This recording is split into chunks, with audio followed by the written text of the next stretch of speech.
Our work is in one direction. There's only one mitzvah, one commandment. It's called the mitzvah, commandment of choice. Where in every place I see the ability to choose or not choose, to reveal the Creator or not reveal Him. This is the difference between holy work and idol worship, etc. So all the actions and thoughts and desires and inclinations toward revealing the Creator are called work of holiness or work of Israel. And the opposite is the opposite. In this work we have 613 operations, which are the mitzvot, the commandments, and 613 lights that dress in those mitzvot. These lights are generally called Torah. It is all aiming for one thing. Yes, Amnon. The question is the following. What in fact is the choice that a person makes? To engage or not engage every single moment in creating a place for the revelation of the Creator. He writes the following. Then the Creator reveals Himself to the person, and then he sees that the Creator is the ruler of the world. It follows that then the person makes the king who will rule upon him. This means that the person feels the Creator as ruling the entire world. So before that choice, the Creator wasn't ruling the entire world? No. I see on myself how many actions, how many nonsense I do without any direction. You want to say, you also work with no direction and no goal. You're just acting like a beast, which is 99% of your life. I agree with you that this is what I do. But this is called that. But in this, the Creator seemingly doesn't control me. He does, but in such a way that I don't discover Him. And it seems like He doesn't control because it's all from the perspective of the attaining person. The vast majority of people, even if they don't believe, they do believe that there is a force who is in control. That's easy to say. That's true, but still, this is what a person feels. He doesn't feel it. Where does he feel it? Does he discover that the Creator controls all of his organs, thoughts, and desires, and that what he does together with the Creator? Not that the Creator arranges him in this way or moves him, but he, with his force of resistance to the bad, which the Creator created deliberately, makes room for the Creator to dress in him, and then he works together with the Creator in a common action called building the Parzuf. But this situation, Rav, it's also very difficult for us to understand. There is none else besides Him who's controlling everything. It's difficult, so don't do it. You have the commandment of choice. So long I'm not doing it, and let's say I today acknowledge that there is someone who is in control, an upper force of nature who is controlling everything. You're still not recognizing it. Recognizing means you know exactly how you create a common place for you and Him, where you create out of your general desire. You draw a part of that desire that can be suitable to the Creator, and you draw the Creator, the abstract upper force, to dress and work together with you as a partner. And this thing will be felt, let's say, by a person who attains, or... This is called a parzuf, a soul. Of course it will be felt. This is what we have to achieve. That's the whole point.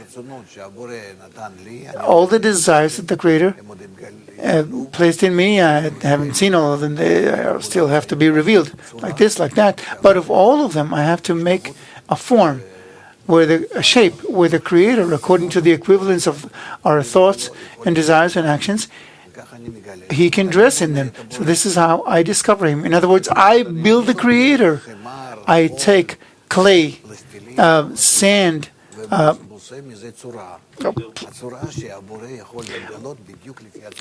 so something that the Creator can be revealed exactly according to this form, because we can discover the Creator according to the preparations He made in us. And one more thing, each one has a different Creator. What are you trying to say by this? Because there's nothing that is homogeneous. I mean, What dresses in each one is his creator. But as we explain, it is one light to the extent that we are still incomplete in our work, are not in the goof of the complete Adam Arishon, then each one has a specific partial connection to others, and to that extent the Creator dresses. The Creator dresses only to the extent that you can connect to others. Say a 10. To the extent that you can connect with them, in the common area between you, the Creator can clothe. and this, of course, must be the place of the 10. Yes, it's like two areas where one hovers over the other, overlaps with the other, and only there in that common area he exists. Thanks. Baruch, where is he? A question. Can you explain what does it mean that he fills up all the worlds, encompasses all the worlds? This is what you discover, that the Creator surrounds and fills all of creation. So, what does it mean to believe in it? To believe in it is the light of Chasadim that we discover. Faith is the light of bestowal, light of Chasadim. Well, on our level, a person has to depict or to want to feel it, as you said, feel it in his organs, in his thoughts and desires. In our work, we have to do what we're saying. We shouldn't be confused.